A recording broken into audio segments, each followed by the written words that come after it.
lembrarem um pouquinho do que a gente falou da aula anterior, a gente vai começar desse ponto. A gente estava falando ali um pouquinho do próprio encéfalo, né? Como que é construído, como que é o funcionamento do cérebro, né? Alguém quer começar? Tem alguma consideração a fazer? Do que lembra? Vou até botar aqui compartilhando.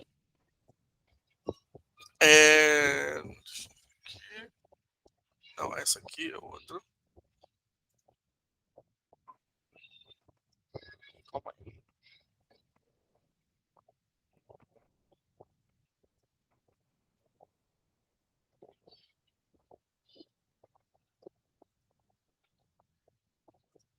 Isso. Você lembra? A gente estava nesse slide aí, né, que a gente parou e falou um pouquinho de como ele é constituído.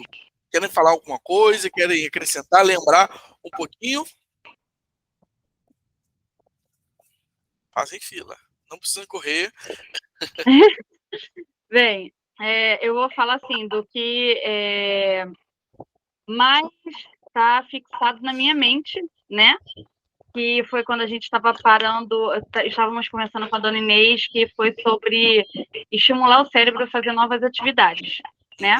Para ele melhorar a produção de neurônios ou retardar essa perda neural e nisso melhorar a memória, e depois entramos na parte dos músculos e tudo mais. Então, o que eu acho bem interessante do cérebro é a parte justamente do cérebro reptiliano. Por quê? Tá, ele pode ser um vilão, da gente estar preso nele e estar, às vezes, paralisado por um medo muito grande, né? Ou não ter muito essa noção de medo e cometer muitos erros, e ir muito pela emoção, e tá tudo bom, e vamos lá, vamos seguindo, e fazer besteira também. Mas, quando a gente entende essa parte, podemos usar a nosso favor, né? E entendendo o sistema nele, que é luta ou fuga, você pode fazer exercícios que estimule ele, né? Tanto na parte intelectual quanto na parte anatômica. Perfeito. Então, com isso, como você mostrou aquela foto dos cérebros, né?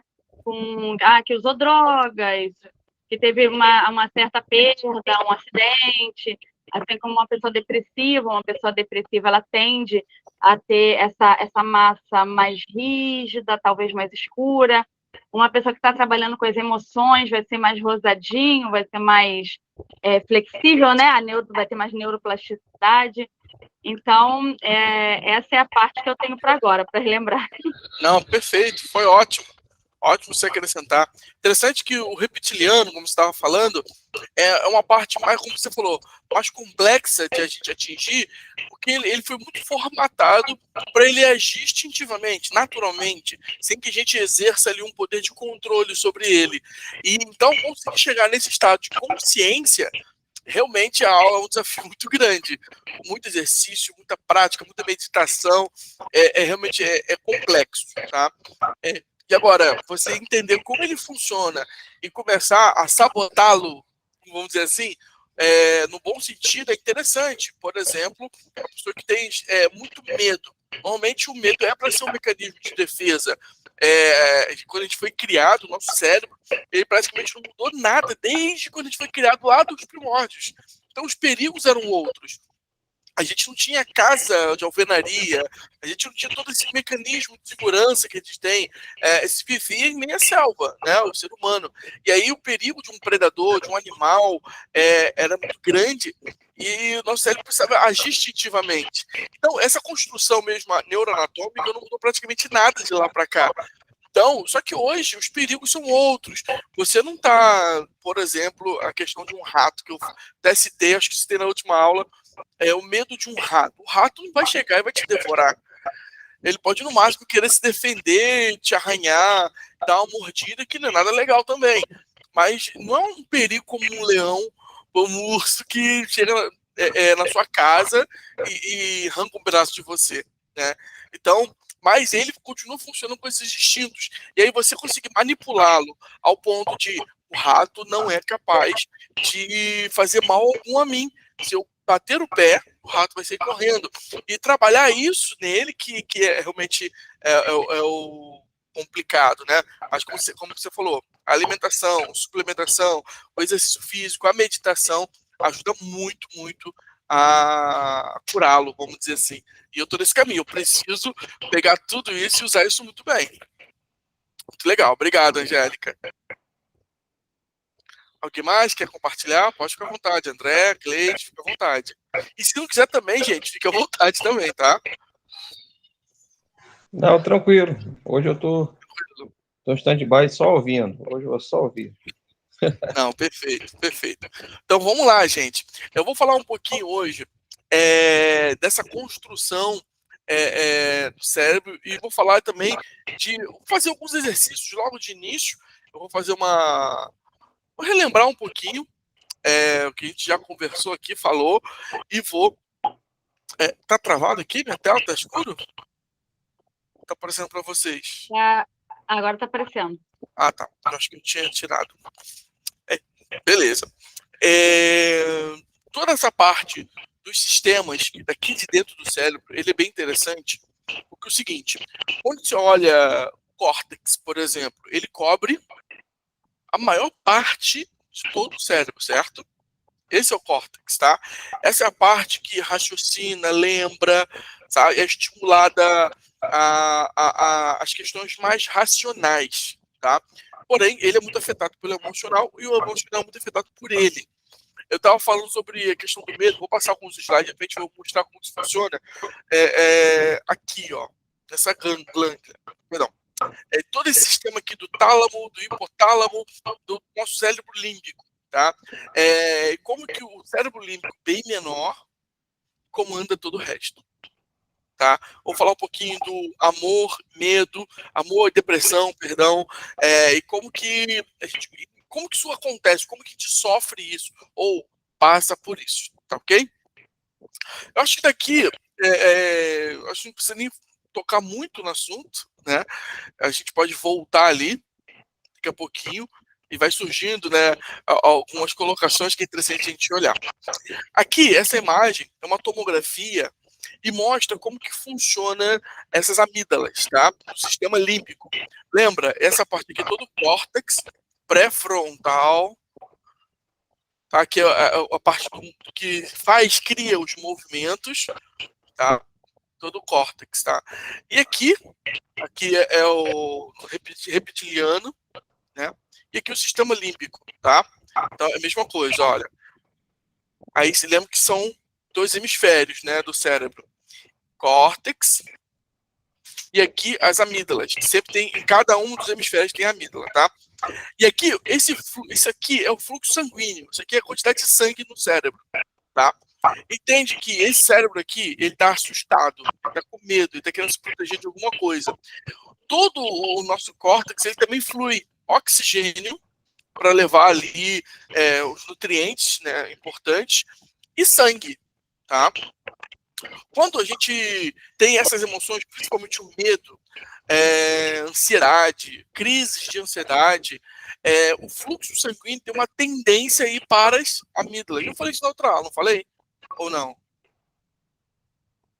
Eu acho que não. Em relação ao medo? Não. Não. O que acontece? Deixa eu ver se na outra imagem tem aqui. Essa imagem mostra um pouquinho até melhor. Aqui são as amígdalas. Aqui, você olhando um cérebro de cima, olhando de frente e olhando de lado. Tá? O córtex está todo aqui por aqui, tá? E aqui as amígdalas. Tá vendo que o fluxo sanguíneo ele sai daqui aí todo para cá? É porque a gente criou um sistema de atenção, tá?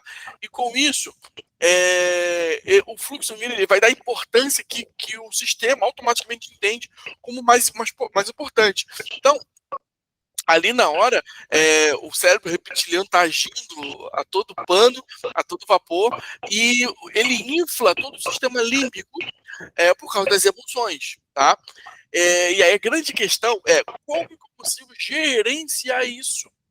Então, uma pessoa que está tendo uma crise de pânico, uma crise de ansiedade, que ela perde o controle racional de si mesmo, é por isso diminuiu oxigênio e diminui o sangue do córtex, que é a parte mais racional. Então você limita a atuação dele e você envolve as amígdalas todinhas de sangue e oxigênio, ou seja, você deu mais energia para que isso funcione melhor. Você está entendendo? Então, mais ou menos como uma pessoa. Deixa eu mudar de tela aqui para ver vocês. Uma pessoa que está extremamente com medo, e ela reage de maneira totalmente emocional.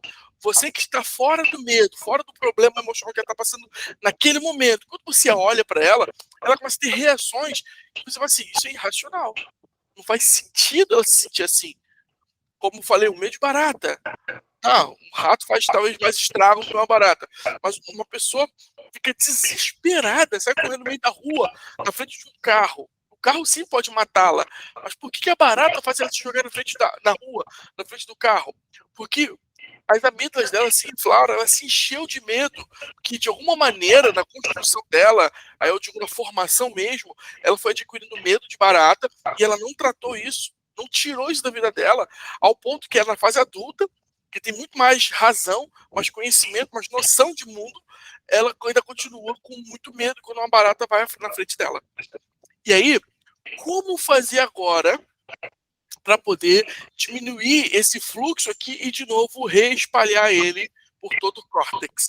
Aí tem vários exercícios, tá? Eu quero falar de um exercício agora, que é a respiração quadrática. Já ouviu falar? Alguém já ouviu falar? Respiração quadrática? A maioria faz de 2 segundos. Vamos experimentar hoje, vai ser de 4 segundos, para vocês entenderem como isso funciona, tá? Deixa eu parar aqui, me verem bem. A ideia é que a respiração quadrática, nessa pessoa, produza nela maior raciocínio. Então, em vez de a gente falar assim, ó, fica calmo, ou fica calma, alguém já viu isso adiantar? Uma pessoa que está com crise de pânico? Não tem como ficar calmo! Não tem como. Quer falar, Angélica? A pessoa não sabe como ficar calma, né? Ela já tem a consciência que precisa, mas não sabe como. Quando eu falo para ficar calma, eu tô falando assim, ó, controle suas emoções. E não dá para controlar as emoções quando ela tá com o sistema todo atacado dela. Pensa que o sistema dela entrou em choque, o sistema emocional dela, né? O que eu preciso fazer? Tirar ela desse funcionamento emocional e ir para funcionamento racional. Eu preciso fazer que aquele fluxo sanguíneo diminua nas amígdalas e vá para o córtex. Então, em vez de falar, fica calma, você faz a seguinte pergunta: o que exatamente você está sentindo agora? Me descreva as suas emoções. O que ela vai fazer? Precisar Ela vai parar para raciocinar. Isso. E aí, quando ela fala assim, calma aí, deixa eu ver o que eu estou sentindo. Se ela conseguir automaticamente ir por esse lado, ok. Se ela não conseguir, nosso esforço vai ser um pouco maior. Mas a ideia é de que ela fala assim, calma aí, eu estou sentindo medo, aquele bicho vem na minha frente. Aí o que acontece? Nisso que ela vai raciocinando, o fluxo sai das amígdalas e vai pro córtex, sacou? É incrível. É simplesmente incrível. Entendeu? Ela volta a oxigenar, o tal de resfriar o cérebro, esfriar a cabeça. É exatamente isso. Por que a cabeça esquenta? Por que o córtex esquenta? Porque eu tirei o fluxo sanguíneo dali e tirei o fluxo de oxigênio, diminuí. E botei todo na amígdala. Entendeu? Então, um tipo de respiração que ajuda muito isso é a respiração quadrática. Já viu ensinar? Conte até 10. Vamos lá, conte até 10. Esse até 10 para as pessoas respirarem. Mas se a gente fizer intencionalmente, ela respirar e ela prestar atenção na respiração, esse fluxo é muito melhor. O que é a respiração quadrática? É isso. Eu vou aspirar por 4 segundos, vou prender por 4 segundos, vou soltar por 4 segundos e vou prender de novo por 4 segundos. Ok? Mais ou menos assim, ó.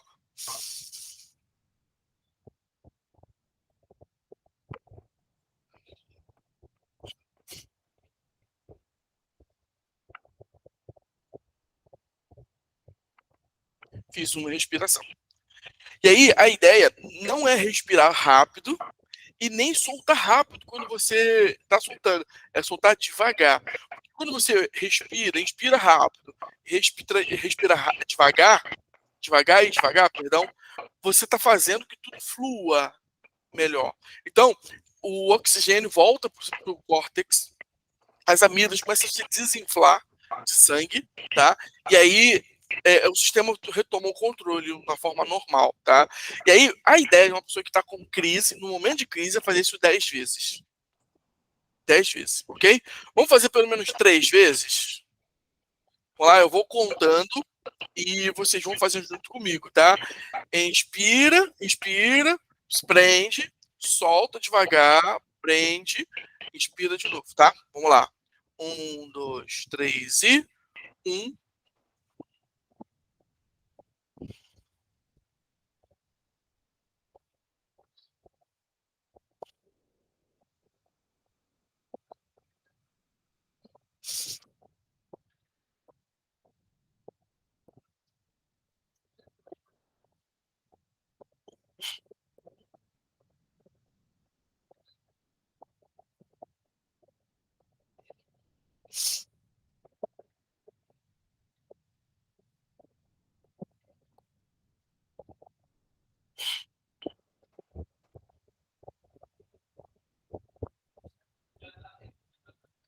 Ok. Conseguiu entender? Conseguiu fazer? Puxar, prender, soltar, prender e assim por diante, tá ok? Essa respiração, se você fizer no seu dia a dia, experimenta. Aconteceu alguma situação e você está ficando mais ansioso, mais ansiosa, mais tenso, com medo, faça a respiração você mesmo no seu cantinho, mais 5 a 10 vezes e depois para ver como está a sua mente. Pode falar, André. Você tem como fazer esse novo teste, você falando e nós fazendo? Sim. Que você fez assim de uma forma muda, eu não consegui entender muito. Tá, se você vamos puder lá. dar as coordenadas verbalmente, para ver se eu consigo fazer. Nós, né? Tá, vamos lá. Então, eu vou falar, inspira, puxa o ar, né? Segura, respira, prende, e assim vai, tá bom? 1, 2, 3 e respira. 2, 3, 4, prende. 1, 2, 3, 4, solta. 1, 2, 3, 4, prende. 1, 2, 3, 4, puxa. 2, 3, 4, prende. 2, 3, 4, solta. 2, 3, 4, prende. 2, 3, 4, solta. 2, 3, 4, prende. 2, 3, 4. Deu para ficar um pouco melhor o exercício? Ficou, e aí, ficou. Eu tenho uma facilidade de contar, fazer contagem na minha cabeça sem precisar falar, né? Porque eu sou músico, sou baterista, então esse negócio de contagem é a minha vida inteira. Então eu consigo contar sem contar. É muito prático. E aí, o que você faz para ficar fácil para você quando você começar a fazer, praticar isso? É você botar no seu dedo mesmo. Por isso que eu fiz um dedo. Faz assim.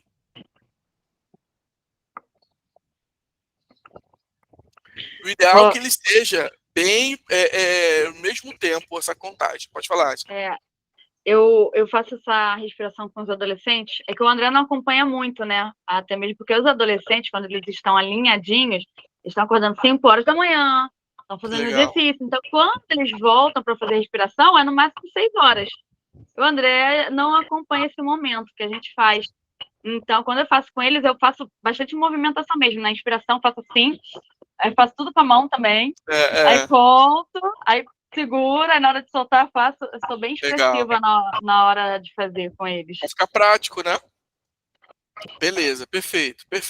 Agora, uma outra respiração, que aí você pode usar de diversas maneiras. A gente vai falar de dois pontos aqui, que eu acho que é o mais importante, é quando você precisa se acalmar, quando você precisa ajudar alguém a sair dessa crise de ansiedade, de pânico, de medo, ou ao contrário, a pessoa está muito lenta, tá sem energia, tá meio lerdinha, sabe?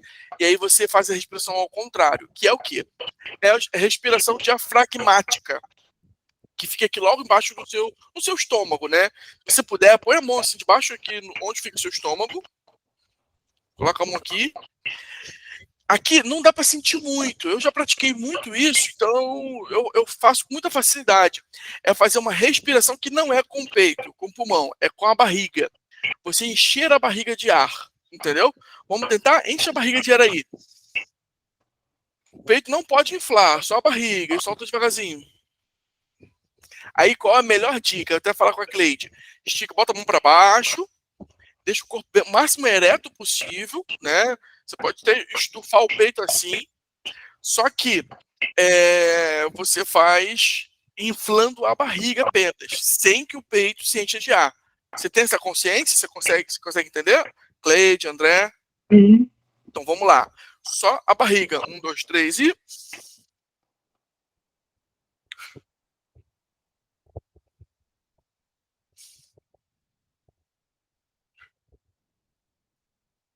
Beleza? Deu para entender? Quando você põe a mão aqui, você sente inflando perto do estômago? Conseguiu sentir aí? Inflando perto do estômago? Beleza. Como que consiste essa respiração? É eu respirar o máximo que eu consigo, o máximo devagar que eu puder, sem pressa, e soltar bem devagar também, o máximo que eu puder. Eu não preciso prender o ar lá em cima, cheio, e nem preciso prender o ar lá embaixo, tá? Então eu subo, cheguei no meu limite, solto devagar. Lembrando, inflando sempre a barriga, tá? Aonde isso é muito usado com atletas. Os atletas estão disputando, estão tendo algum problema, e você vê um jogador, quando eles precisam respirar, eles deitam como? De barriga para cima, de costas, levanta um pouco a perna dele, para quê? Para ele conseguir fazer essa respiração diafragmática, ok?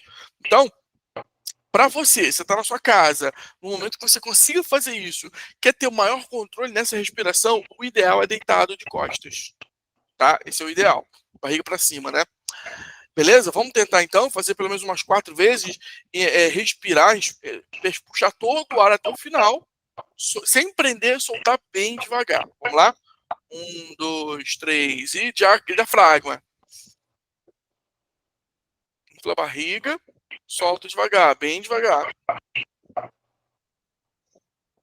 Tudo. Infla a barriga. Solta bem devagar. Mais uma vez.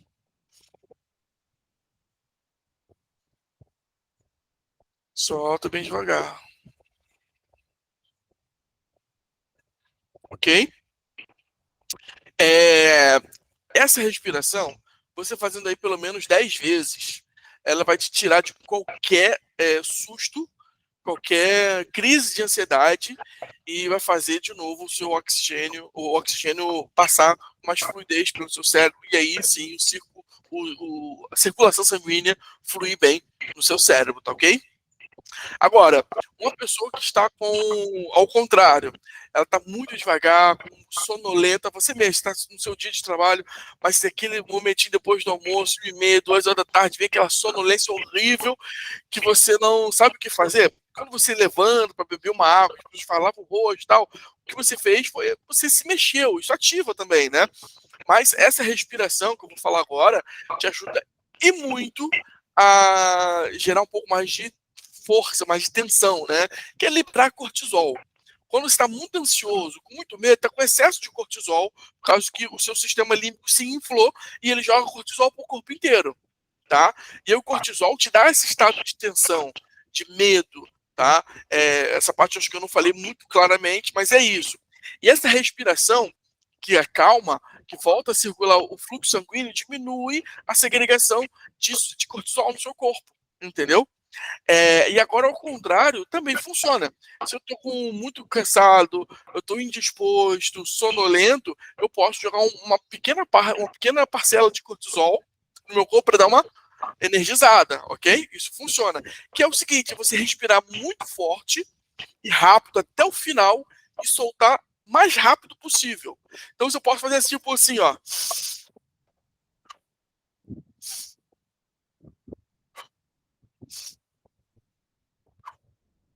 eu faço isso várias vezes, você percebe que você fica um pouco tonto. Vamos tentar? 5 vezes? Vamos lá? Eu puxo o mais rápido, o máximo de ar possível, e eu não preciso soltar o máximo de ar possível, não. Mas eu preciso jogar todo o ar fora rápido, tá? Pode falar, André. Isso normalmente as pessoas fazem quando estão muito estressadas também, né? Com problema E é grave na hora. perigoso. Quando tá estressada. Uhum. É porque é o seguinte, quando a pessoa está estressada, isso acontece normalmente. Uhum. Perdão, pode falar, te cortei. Não, as pessoas saem assim da sala, né, de reunião, tipo bufando, né? Uma coisa do tipo. Eu não sei se tem a ver com essa respiração, Então, né? o Eles que é acabam o fazendo bufar? essa respiração. Tem a ver. Tem a ver, mas aí é o contrário. É como o sistema límbico dele se inflou, ele começa a fazer respirações curtas. Respirações curtas aumentam o nível de cortisol. Então, quanto mais ansioso, nervoso você está, e maior a respiração curta, mais cortisol você vai liberar. Então, para você sair desse momento de crise, está com raiva, você para, pode sair do ambiente e tentar respirar devagar. Aí nem precisa fazer a quadrática, faz a respiração longa para cima e longa para baixo, bem devagar, isso, puxando tudo e soltando tudo. E aí você vai começar a diminuir o nível de cortisol, começar a diminuir o fluxo nas amígdalas e espalhar ele para todo o córtex, né? Porque automaticamente acontece isso mesmo, a gente fica nervoso, respiração curta. E eu acho que a melhor exemplificação disso, ou formatação disso é a respiração curta aumenta o cortisol. E a respiração longa diminui o cortisol. A respiração curta nos deixa mais ansiosos e mais nervosos. A ansiedade e o nervosismo também nos produz respiração curta. Por isso que a gente precisa fazer respiração longa. Ok? Beleza? Vamos fazer respiração curta, mas essa que você enche o máximo do pulmão de ar e solta muito rápido. Vamos lá? 1, 2, 3 e puxa. Solta. Puxa. Solta. Vai, puxa. Solta pela boca.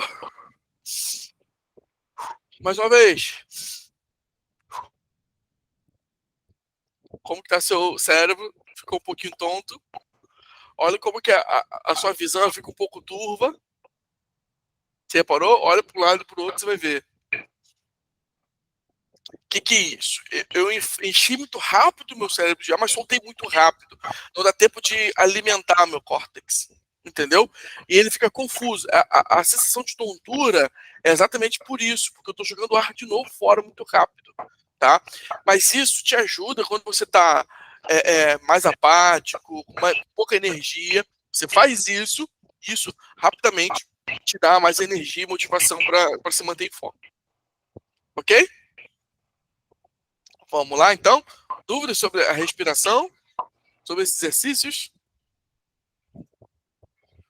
Tranquilo? Então vamos. Beleza. Amor e depressão.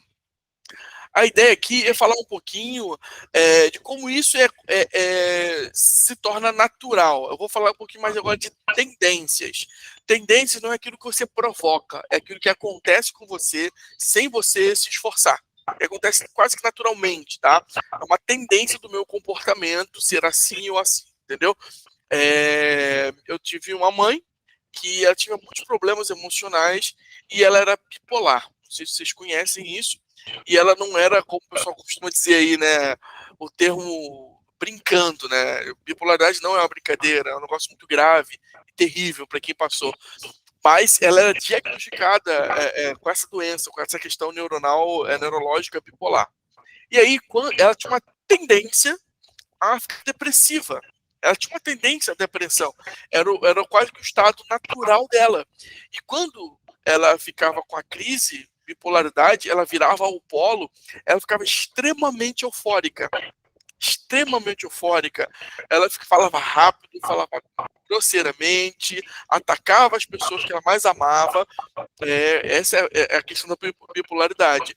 E quando tudo voltava ao normal, ela tinha uma tendência a ficar deprimida. E logo depois de uma crise, o impacto para depressão era muito grande. Essa é minha mãe. Até ela aprender a lidar com isso, ser medicada da maneira correta. Naquela época a gente não ouvia falar muito de suplementação. Se a gente soubesse, conhecesse isso na década de 90 tão bem, ela não sofreria nenhum terço do que ela sofreu, eu sei disso. É um pouquinho do conhecimento que a Angélica tem passado para a gente, e aí isso, ela é nossa professora sobre a suplementação. A gente não teria passado metade das coisas que minha mãe passou, tá? Então, o que eu quis dizer com isso? Essa tendência dela, a tendência depressiva, ela não fazia força para ficar triste. Naturalmente acontecia. Ela tinha que fazer força para quê? Para ficar animada, bem disposta e tudo mais. Então, o que eu quero dizer aqui? Como que naturalmente é o seu comportamento, tá? O amor, a depressão, que eu vou abordar por esses pontos, tá? E para isso eu vou falar daquilo que é a área da Angélica. E Angélica, agora eu vou pedir a sua ajuda e fique à vontade para somar o que eu vou falando, complementando, que eu sei que você tem muito mais propriedade do que eu, no que eu vou entrar aqui agora, tá? O sistema... Tá, ok. Vou falar do sistema límbico. O sistema límbico, ele também é conhecido como nosso cérebro emocional. É ele que controla ali as emoções, tá? Então, esse conjunto de estrutura localizado que eu te mostrei naquela parte azul, daquela outra imagem, aquela parte mais rosinha ali, aquilo ali é o sistema límbico, tá? É ali que produzem todas as respostas emocionais, positivas ou negativas, ok? A função do sistema límbico, ele define ali o tom emocional da mente. Ele filtra também eventos externos por meio dos estados internos. Então, o que acontece de fora pode tanto afetar a gente de acordo com o nosso estado interno. Então, se o nosso estado interno está bem estabilizado, bem equilibrado entre o amor e a depressão, vou pegar aqui essa analogia, esse fator externo afeta muito pouco. Agora, quando é o contrário, está desequilibrado, ou para negativamente ou positivamente, as emoções, o estado externo é totalmente capaz de alterar significativamente o nosso estado. Tá? Então, é o sistema límbico que te ajuda a controlar isso. Tá? E marca na nossa vida, nossa mente, nossas emoções, eventos como internamente importantes. Uma briga de um pai, da mãe, um momento na escola, um momento na infância, na adolescência, até na sua fase adulta. Não tem quando alguém fala assim, quando eu passo por esse lugar, me dá uma tristeza porque aconteceu isso comigo. Quando eu ouço essa música, me dá vontade de chorar, de alegria, porque aconteceu uma época na minha vida que foi tão bom que essa música me lembra dessa época. Então, são eventos, né, que o cérebro, é o sistema límbico que marca em você e te faz lembrar dessas sensações, tá? Assim como cheiros, tá? O cheiro, os nossos neurotransmissores aqui na narina, que vai transformar o cheiro em substâncias no cérebro, também é capaz de marcar de maneiras muito importantes. Um cheiro bom, um cheiro ruim, e isso é muito importante, muito legal. Armazenando memórias emocionais altamente carregadas, principalmente. Então, as memórias que são, o meu pai vivia me chamando, sei lá, me xingando, de burro. E teve uma vez que eu estava fazendo um negócio com tanto amor para ele, eu fiz tão consciente que chegou lá, ele me chamou de burro de uma maneira que eu fiquei muito mal, carregada de emoção, né? Então, ele armazena isso, tá? Mas ele também modula a animação, a motivação, o ânimo, tá?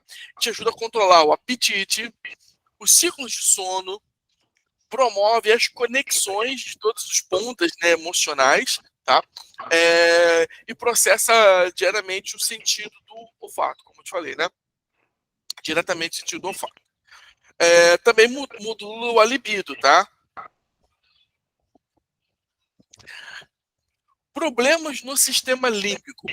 O seguinte, a tristeza, a depressão clínica, o aumento do pensamento negativo, a percepção negativa dos eventos, a inundação de emoções negativas, como desesperança, desamparo, culpa, falta de conexões e problemas de humor e, lógico, dores físicas. Isso gera um choque no sistema límbico. É como se eu botasse ele em curto. Tá? Então, essas emoções, essas sensações, essas situações, faz com que o sistema límbico descontrole, perca o seu ponto de equilíbrio, perca ali a sua regulagem, tá? E aí, as pessoas que vivem tristes, eu conheço algumas pessoas que vivem tristes. Depois, mesmo que você leve lá para Disney e ela se divirta ou veja os filhos, os sobrinhos se divertindo, ela fica assim, que bom, foi legal.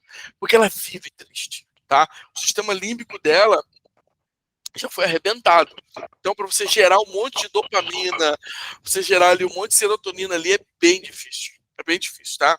E aí, a medicação, a suplementação também é um ponto muito importante para ajudar a resolver esses problemas.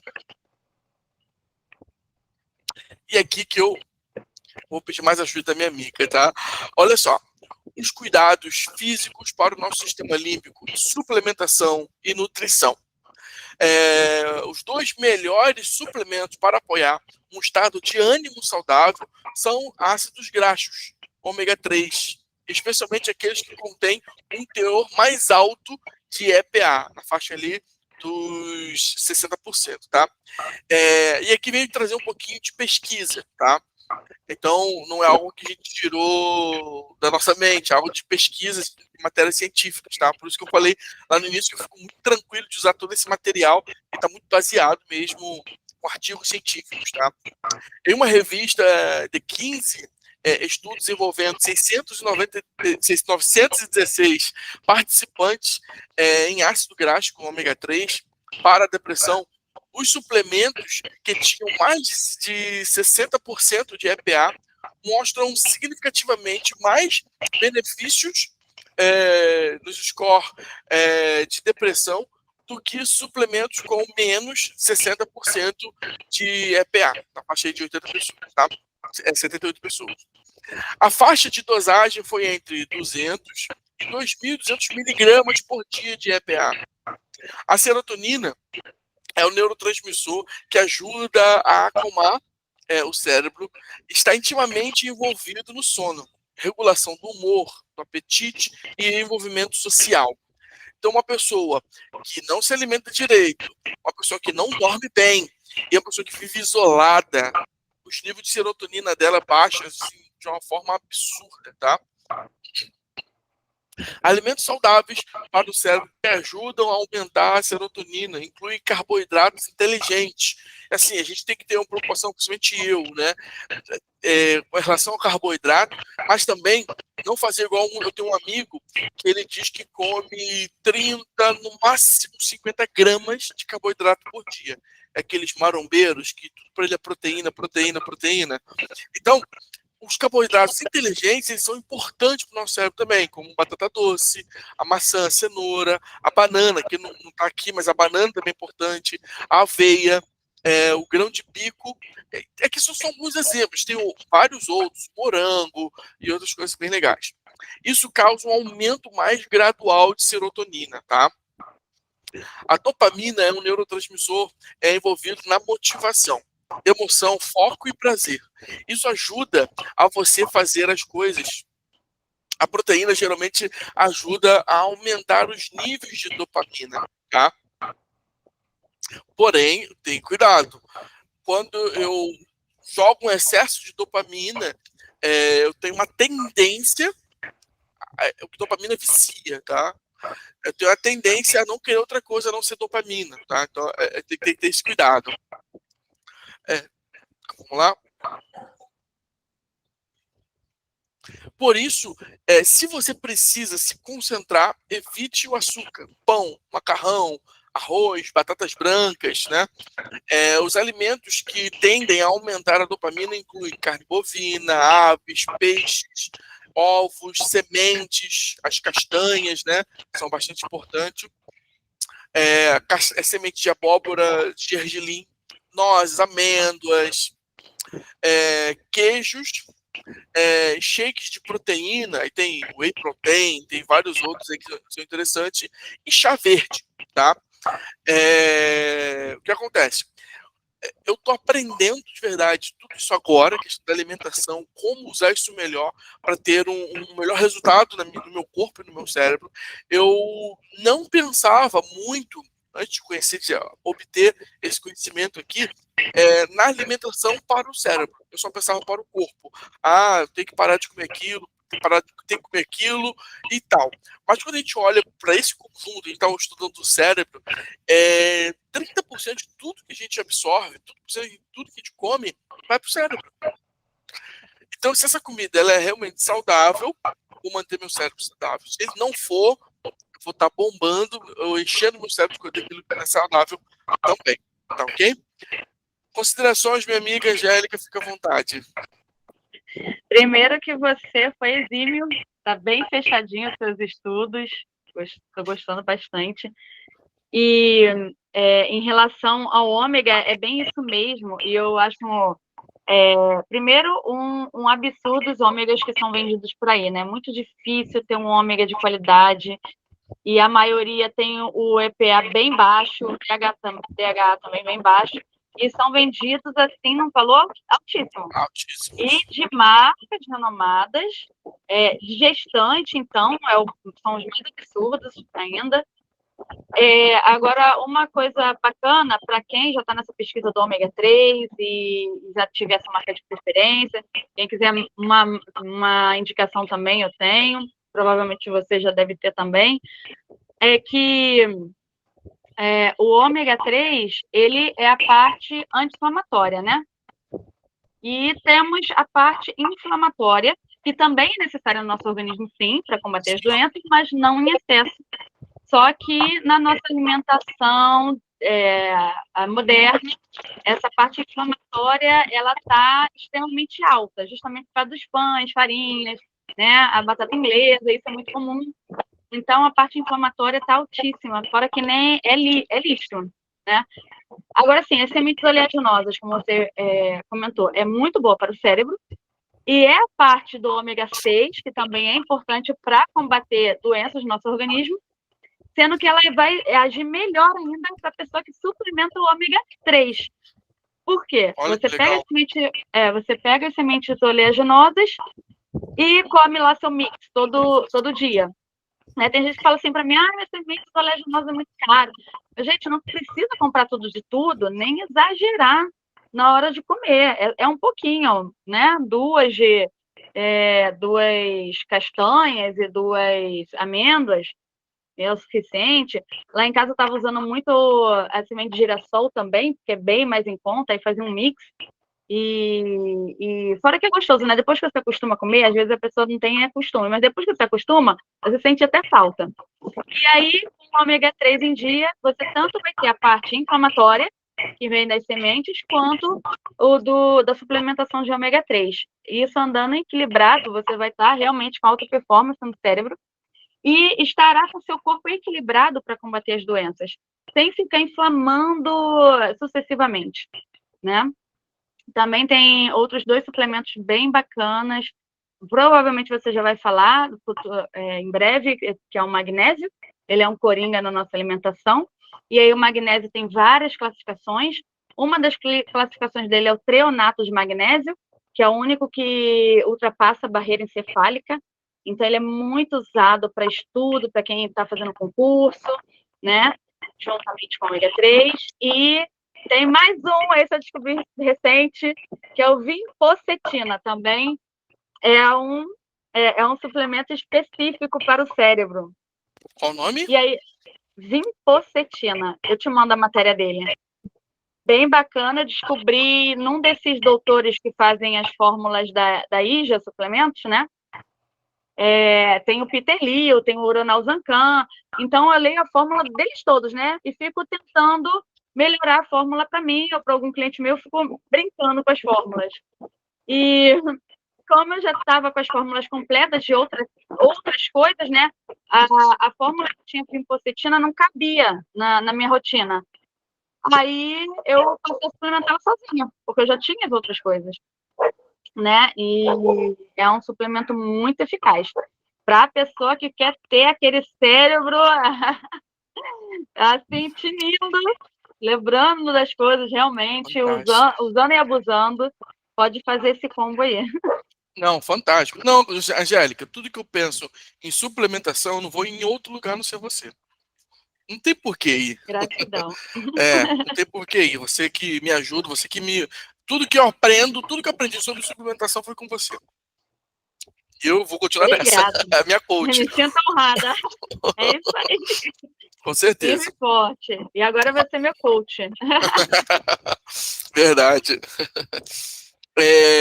Então, entendendo um pouquinho mais de como tudo isso, lógico, o exercício físico, e eu estou em déficit nisso, eu preciso utilizar muito mais isso, mas olhando, recentemente estava conversando com o Javier, e ele falando como que isso transformou a vida dele. Se bem que ele foi atleta a vida inteira, mas quando ele começou a fazer de forma intencional para a saúde cerebral, ele disse que não era só se exercitar, assim como se alimentar, exercitar de maneira inteligente. Por exemplo, eu nunca na minha vida considerei fazer yoga.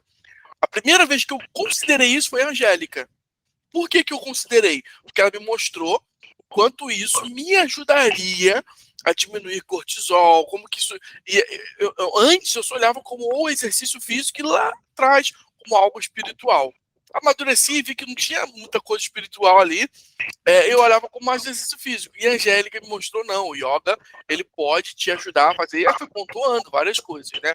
Então a importância também o exercício físico inteligente, atividade física inteligente, isso é muito importante sim, tá? Ansiedade e medo. Eu comecei a mostrar, eu fui direto para essa imagem aqui, a ideia da ansiedade e medo aqui nos gânglios de base é você entender, aqui está mostrando um pouquinho da temperatura, né? Olha só. Então, olha como que fica, né, quando você está com o cérebro mais frio, mais calmo, e olha como que você fica com o cérebro mais ativo, com bastante ansiedade e medo, que é um pouco daquilo que eu mostrei anteriormente, tá? Ansiedade e medo nos gânglios base, tá? Os gânglios da base são massa de substância cinzenta no interior da substância branca, localizados na base do cerebelo. Que aí, voltando aqui, ó, rapidinho. Aqui é o cerebelo. Tá? Então, aqui tá com cor para a gente entender, tá?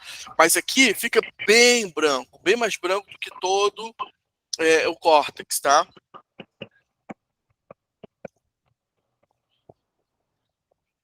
Aqui.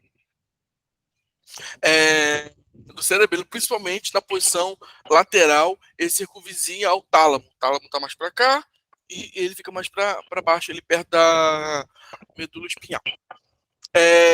Funções dos gânglios de base. Ele primeiro integra os sentimentos e os movimentos. Estabiliza movimentos motores, suprime comportamentos motores indesejados, ajuda a definir o nível de ansiedade do corpo e participa na formação de hábitos. Modula motivação, modula o prazer e o êxtase. Já reparou quando uma pessoa está um pouco ansiosa, ela fica balançando alguma coisa? Balançando a perna, balançando o braço, ele fica balançando. Eu faço muito isso com a perna, né? Então, você está olhando ali como que o gânglio está agindo, tá? Eu estou um pouco ansioso, eu começo a balançar automaticamente, como se aquilo fosse me ajudar a aliviar ou canalizar a minha ansiedade para aquele movimento, tá? Agora, uma coisa interessante, quando a gente começa a pensar em coisas que a gente não conseguia ter acesso, como, por exemplo, quando a gente fala do Parkinson, mal de Parkinson. Você já parou para pensar como que se dá o mal de Parkinson? Se teria cura, sim ou não, que falam que não tem cura. Quando tu para pensar em coisas que a gente não tinha acesso, que aí só os estudiosos, médicos, MBA não, doutorado, mestrado, PhD, que você fala assim, só essas pessoas têm acesso a essas informações. Até que não. Como a gente está na era da informação, Então é mais fácil ter acesso a tudo isso. Aí você junta tudo aquilo que a gente falou no início dos mapas. Lembra, a gente estava falando de como é formado o caminho do nosso cérebro. Lembra que hábitos simples, eu falei de escovar o dente, né? Lembra disso?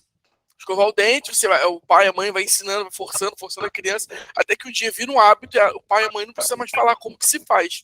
Ela vai lá e faz direitinho. É um mapa, é um caminho que o cérebro encontra para fazer aquela atividade, para aqueles movimentos, enfim, né?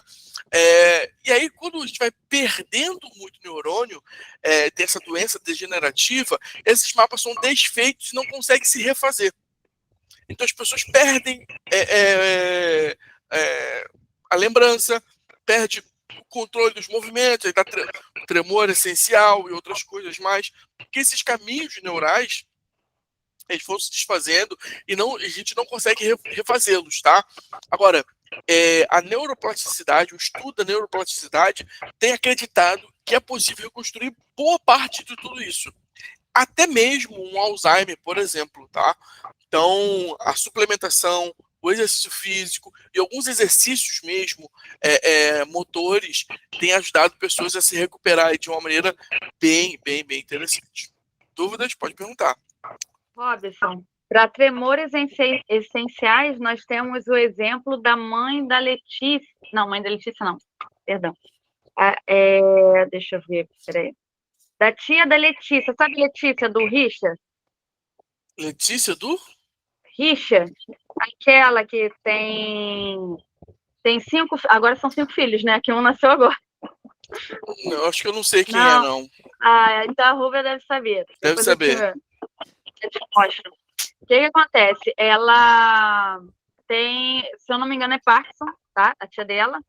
E aí é o pai da Letícia que cuida dessa tia, muito debilitada, já tá acamada e tudo mais. E teve um momento que ele teve Covid e ficou internado. E aí a mãe da Letícia ficou muito sobrecarregada. Nesse momento, ela levou para a tia essa pulseira bioquântica, que você já conhece, né? Reduziu muito o tremor da tia. Melhorou também na depressão, que a tia estava entrando em depressão por falta do pai da Letícia. Ela estava acostumada, era ser cuidada pelo irmão, né? E também tem a avó de uma amiga minha, essa eu não sei se você chegou a conhecer, eu cheguei a falar com ela, que foi a professora de yoga, né, a Carol. A avó também, ela fazia tudo, essa já era independente, mas tinha o tremor, né? Ficava assim, balançando bastante. Meu sogro também, balançando bastante. E com a pulseira, com magnetismo, né? Incrível. Eu mesmo fico surpresa.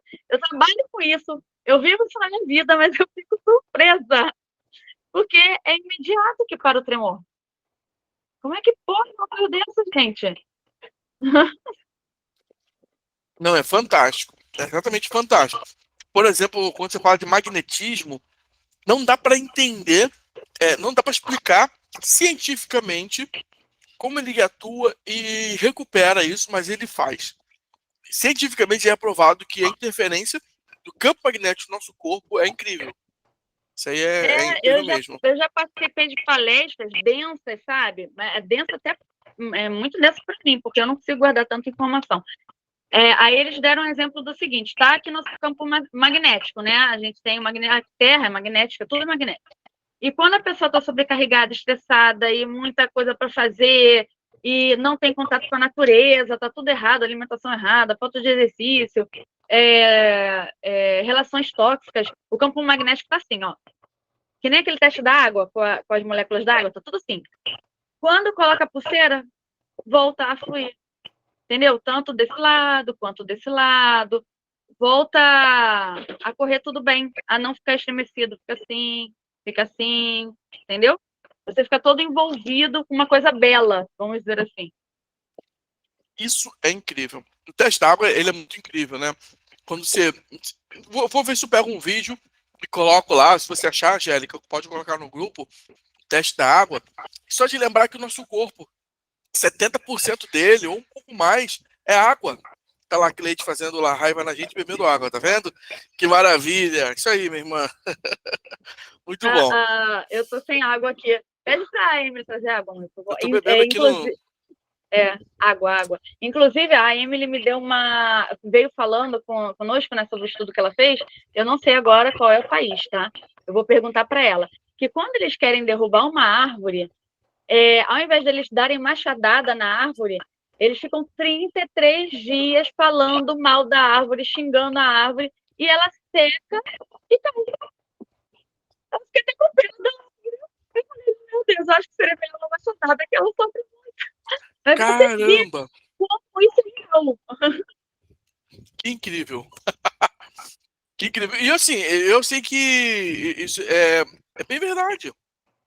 Bem verdade. Aí a gente entra num campo, muita gente não acredita, que a frequência, a vibração mesmo, ela interfere nisso. Por exemplo, eu sou da música, eu sei que as emoções negativas são ativadas por melodias, por harmonias menores, tons menores, né? Então, tons negativos. E isso dá tristeza, faz ficar reflexivo, enfim. E músicas mais animadas, com harmonia mais positiva, maior, deixa a pessoa mais animada. O rock, por exemplo, um rock mais rock and roll, deixa a pessoa mais animada, mas um rock melodioso, um rock mais dramático, deixa as pessoas um pouco mais tristes. Então tem isso sim. Isso aí eu tô falando de som, o som, a vibração do som, como que isso interfere no nosso corpo, tá? Isso é muito legal. Vamos lá. Continuando nessa parte ainda dos problemas, né, nos gânglios, a ansiedade, o nervosismo, tendência a ver o pior cenário, a aversão de conflito, tá escrito um pouco errado ali, tá, gente? Perdão. Aversão ao risco, síndrome de Tourette, tics, tensão muscular, dor, tremores, problemas motores, motivação baixa, excessiva sensibilidade à rejeição, ansiedade social. Então, os glândulos de base, quando eles estão com problema, olha que quanta coisa, quantas doenças que é o chamado psicossomáticos são afetados, tá? O psicossomático exatamente tem muito a ver com gânglios de base, tá? Todas essas questões emocionais. Por exemplo, uma pessoa que tem uma tendência a prever sempre o pior, ela sempre olha tudo de maneira negativa. Isso é uma tendência. Essa tendência tem como resolver? Sim, tem que fazer um novo caminho neural. Uma pessoa que faz isso de uma maneira tão inconsciente, ela vai ter que agora, inconscientemente também, trabalhar através de leitura, de novas crenças, a formação de novas crenças nela, para que ela possa mudar essa maneira de enxergar. Essa maneira de enxergar a gente pode chamar de viés. Então, os vieses são formados. Sabe o que é um viés? Não estou vendo vocês, agora sim. Oi. Sabe o que são vieses, sabe, Cleide? Pode falar, Angélica. Pensei que a Cleide fosse falar. Me lembra costura, né? O que é um viés? Não, na parte literária da palavra? Ou Não, tá bom, pode ser a parte literária da palavra. Na costura, o que é um viés? Não sei que me lembra costura. Ah, tá. O que tem Cleide lá? sabe, ela Pode sabe. falar, Cleide. Que é alguma coisa para dar acabamento no tecido, né? Alguma coisa assim relacionada. Na costura, não sei o que é. Mas um viés é uma linha pelo qual você tem a tendência a seguir. Entendeu? Por exemplo, se uma pessoa ela é negativa, ela tem um viés negativo, tudo que se chega para ela, primeiro passa pelo filtro do negativo. Se a pessoa é muito animada, Angélica, por exemplo, tudo da Angélica é muito positivo, tudo dela é muito animado. Então a Angélica tem uma tendência natural a ver tudo da melhor maneira, sempre. Por exemplo, o André tá vendo ali tudo com muita dificuldade. Vê se acontece isso, hein? Não tô lendo mente de ninguém. O André tá ali conscientemente vendo que aquilo é difícil de conseguir, pode não dar certo e tudo mais. E a Angélica, não, isso vai dar certo por isso, por isso, por isso, por isso. E vai assim, sim ou não? Eis que te digo, hein? Tô brincando. Por quê? Você tá sem Porque a noção, Angélica... ela não? Hã? Não entendi. Tá sem noção? Ela, não, eu tô vendo que vai dar certo. Ele falou que já nem tenta mais me entender, ele só aceita. Aceita que dói menos, né? Mas por quê? Porque a Angélica tem um viés positivo, já é dela. E, Angélica, quando você encontra uma pessoa que você descobre que essa pessoa já é negativa por natureza, não é tão difícil comunicar com ela? Tão Sim, difícil fazer essa pessoa entender? Eu lembro do meu pai, ó, em relação à internet, né? Meu pai, qualquer compra que ele faça online, eu tenho até medo já de fazer compra para ele. Dá errado. Dá tudo errado. Eu compro várias coisas, tô toda hora comprando, dá certo. Ele vai comprar, dá errado. Sei lá, é um viés negativo. E aí também tem outras coisas que a gente não vai entrar muito agora aqui, que é a força da atração, né? Eu não vou entrar nisso aqui porque eu quero me prender mais nessa questão mais neurológica, neural, tá? Então, quando a gente pensa no viés, na formação de linhas, a gente está falando de mapas mentais, de como que se cria, e aí, crenças limitantes. Um assunto que a gente pode abordar bem na próxima aula, eu vou falar um pouquinho como é que elas se formam, tá? Formação de hábito e crenças limitantes.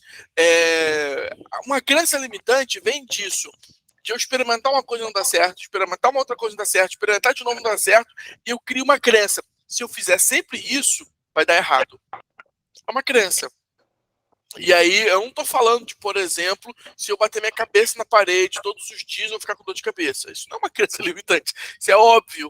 Mas eu quero dizer de tentativas, de coisas, de emoções, de sentimentos. Você vai criando crenças. E essas crenças podem ser positivas ou podem ser negativas. E essas crenças, eu não tô falando, não tem nada a ver com o espiritual. Tem a ver com a maneira que eu enxergo as coisas. Um viés. Então, tem pessoas que têm vieses negativos, tem pessoas que têm vieses positivos. A tendência a prever o pior é um viés, tá? Nunca passar por um conflito. Eu evito de todas as maneiras a passar por um conflito. Se eu nunca me permito passar por um conflito, eu não vou saber como vai ser a minha reação. Eu não vou treinar minhas emoções, porque quando os conflitos vierem, que eu não puder ter controle disso, como que será? Assim, os pais precisam deixar as crianças passar por pequenos conflitos, pequenas dificuldades. E aí, isso vai aumentando à medida que elas vão crescendo, amadurecendo, e você deixa ela passar por conflitos, dificuldades um pouco maiores, até que ela consiga se virar bem. Crianças que são desde pequenininha, meses, 1 ano, 2 anos, treinadas com, por exemplo, quebra-cabeça, elas são treinadas a desvendar, a resolver problemas. Essas crianças, se elas continuarem nesse viés, são crianças geniais, simplesmente geniais, entendeu? Pode ver que quem gosta de quebra-cabeça, as crianças gostam, são as crianças um pouquinho mais inteligentes. As crianças que não tem muito esse negócio, é mais ativa, prefere correr, um esporte, ela não gosta muito de quebra-cabeça, né? Que o viés dela, o mapa que está se formando nela é mais para essa parte física e tal, ok? A gente já encerrando aqui, que eu vou gravar só um pouquinho mais cedo hoje, eu vou deixar um tempo ali para a gente bater esse papo. Ansiedade e medo e os glândulos de base, tá? Cuidados físicos para os glândulos de base, suplemento e alimentação, de novo. Alguns dos melhores incluem, aí a nossa amiga falou, magnésio. 80% da população tem baixo teor. A teína do chá, aí tem uns nomes ali que eu não vou saber falar, ashwagandha e raiz de valeriana. Ashwagandha. Beleza, obrigado. Você conhece, né? Conheço, tô na fórmula do sono. Legal. Muito bom. Muito bom, né? Valeriana, vitamina B, especialmente vitamina B6, em dose de 25 a 100 miligramas, também foram consideradas úteis, tá? Se você tomar B6 nessas doses, é importante tomar um suplemento do complexo B. Para pessoas com ansiedade, funciona muito bem comer pequenas refeições muitas vezes ao dia. Para pessoas com baixa motivação, tem sido provado que uma dieta de baixos carboidratos e mais proteínas funciona melhor. Por quê? apesar do carboidrato, ele dá uma carga de alegria para o nosso cérebro, então você tem um pouco mais de serotonina, a proteína te dá dopamina, que aí te estimula um pouco mais, tá? Então, olha só como que a alimentação, realmente a suplementação tem um papel essencial para isso, tá? Além dos exercícios de coordenação aeróbica, tente praticar o yoga, tai chi para relaxar. Os exercícios de relaxamento e respiração, como meditação, podem aliviar os gânglios de base hiperativos para reduzir a ansiedade. Eu não sei, a Cleide, você é cristã, Cleide? Eu acredito. Acredita, né? É. Tá. Só para eu não cometer aqui uma gafe com você, tá? Não estou porque atuante, né? Mas eu... Você acredita. Ah, legal.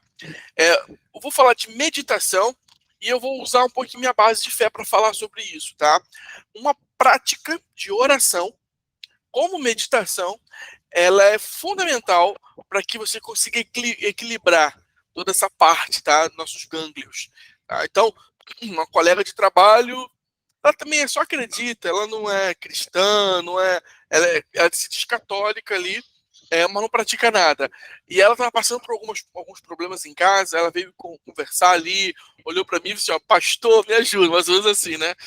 E aí, eu falei para ela, olha, você todo dia você chega aqui no trabalho e vai fazer a sua caminhada. Lá no trabalho tem um ambiente bonito, bem gostoso, e ela vai fazer caminhada. Ela chega 1h30, 2 horas antes do horário de trabalho, chega lá e faz caminhada, vai lá, toma um banho e vai para o trabalho. Aí eu falei, quando você estiver fazendo caminhada, você vai fazer 2 práticas. Uma, orar. Você não falou que acredita? Acredito. Então você vai orar, mas eu não sei fazer direito. Eu mostrei para ela como que ela poderia começar, né? E vai orando. E outra coisa, não dá para você lendo, porque você está caminhando. Mas você põe no seu ouvido, o seu fone está lá no ouvido, vê se ouve música ou ouve textos bíblicos. E aí, a leitura, ela te ajuda a meditar, né? Mas se você não pode ler, ouvir funciona tão bem quanto, tá? Até mais do que a própria leitura, né? A gente se conecta hoje muito mais lendo do que ouvindo, mas o ouvir é importantíssimo, tá? E aí, ela começou a fazer. 2 semanas depois, ela veio falar, Robson, eu tô muito melhor. Ela fez quantas vezes? Ela 3 vezes semana passada e 2 vezes na semana só. Nem fez todo dia. Quer dizer, ela começou a fazer a prática da meditação, tá? Então, a prática de oração, como meditação, falar com Deus, falar com o Criador mesmo. E assim, essa prática de falar com Deus não tem a ver com simplesmente pedir alguma coisa, como você pede para alguém, mas de conversar. Então, a prática de oração, de meditação, orando, como conversando com o Criador, conversando com Deus, te ajuda a meditar de uma maneira assim incrível. Tem uma parte do nosso cérebro, não vou lembrar agora, vou ver se eu trago para a próxima vez, que ela é ativada, ela é reservada para tudo que é espiritual nosso. A gente é um ser espiritual, tá? E olha só, Deus fez nosso cérebro, deixou uma parte específica, chamada de glândula de Deus, né? Específica para a parte espiritual. Então, quando você crê, quando você ora, você crê orando, algumas coisas que você creu orando aconteceram, isso te gera mais fé e você ativa mais essa parte do seu cérebro. Olha que incrível, né?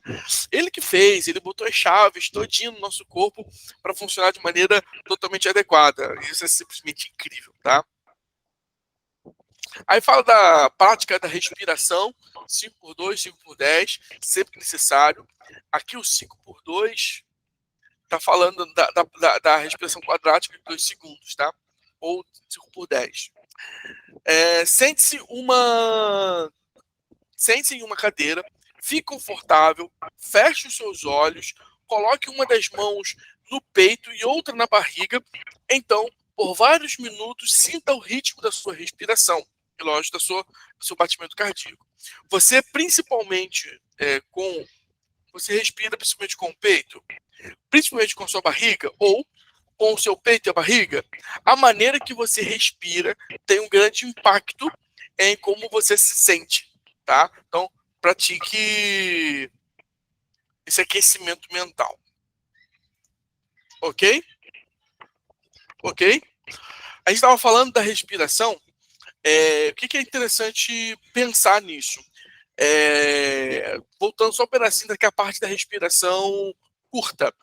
A respiração curta nos atrapalha bastante. Cada vez mais que eu fico vivendo de respiração curta, as pessoas falam que quando você está emocionado, você suspira, mas isso não é bom. É bom por pequenos momentos, só quando você está mal. Você está para baixo, respira curto, respira rápido. Mas você precisa acalmar, respira mais devagar, respira longo. Faz respirações longas, ok? Dúvidas? Minha amiga Cleide? Eu vi que você anotou bastante coisa aí, né? Eu estou anotando. Que legal, que legal. André, Angélica? Fala aí. Essa parte que você falou da oração, da meditação, é uma parte muito boa, que eu gosto muito de entender cada vez melhor. E, assim, cada pessoa, ela vai encontrar o que funciona melhor, né? E isso para tudo na vida, para a parte espiritual, do físico, alimentação. Então, eu gosto de fazer minha meditação logo de manhã, meu estudo logo de manhã. Tem dias que não funciona, principalmente quando eu estou fora de casa, né? Mas o ideal é procurar sempre fazer, não deixar de fazer, mesmo que saia do seu ritmo, né? Então, por exemplo, antes mesmo até de eu me preparar para as crianças, porque eu gosto de fazer o devocional com as crianças. Só que a gente precisa ter o nosso momento também, né? Então, até na hora de eu estudar, eu gosto de estudar escrevendo. Hoje eu não estou estudando escrevendo, a Cleide está escrevendo, mas eu sinto falta, eu gosto de ficar ouvindo, anotando, escrevendo.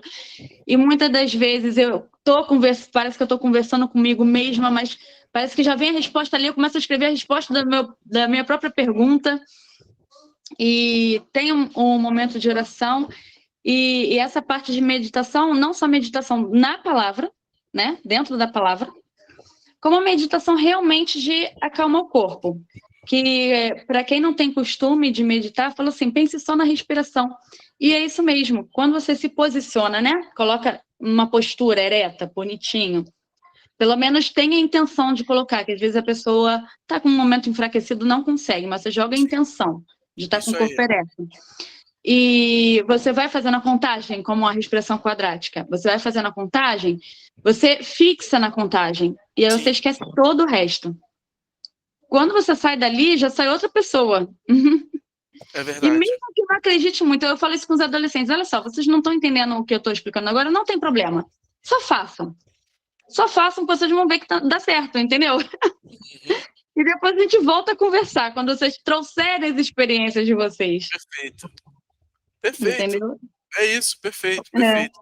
A consciência corporal, eu também aprendi isso muito com a Angélica, ela realmente é muito importante para aquilo que você está realizando, né? Por exemplo, eu tenho que fazer uma reunião com o meu chefe ou com um cliente importante. Se eu estou negociando com ele e se minha postura está muito baixa, por exemplo, eu estou ereto, minha postura está meio assim, não sei se dá para ver como que eu estou. Eu estou meio assim, ele já vai entender que eu não estou muito, ou não estou disposto, ou não estou afim, ou não quero fazer, eu já me coloquei como derrotado.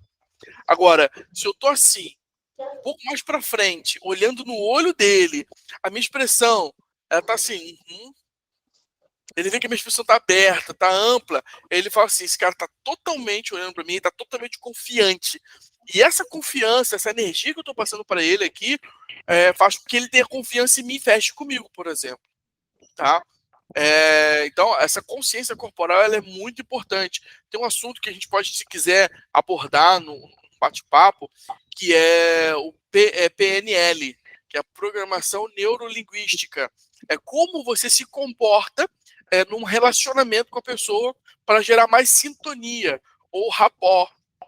Quando você faz isso, entra num estado de flow, que aí você ganha a pessoa e a pessoa te ganha.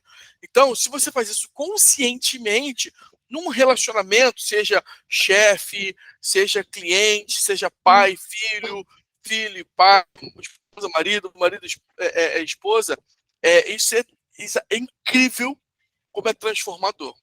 O PNL, né? Então, isso é bem legal. Eu fiz uma boa prática disso, tem alguns pontos bem interessantes que eu tenho para considerar, a gente pode conversar isso, tá? E é bem interessante mesmo, tá? Essa semana eu vou fazer um pouquinho diferente. Eu vou colocar um pouquinho mais de conteúdo para a gente falar, para a gente olhar durante a semana. Não vou encher a gente de conteúdo, porque eu sei que a nossa vida é corrida, não dá para... E vocês querendo mais, por favor, peçam mais, podem pedir. Na próxima semana, eu vou abrir para a gente ter um espaço para fazer um one-on-one, um a um, quem quiser, lógico.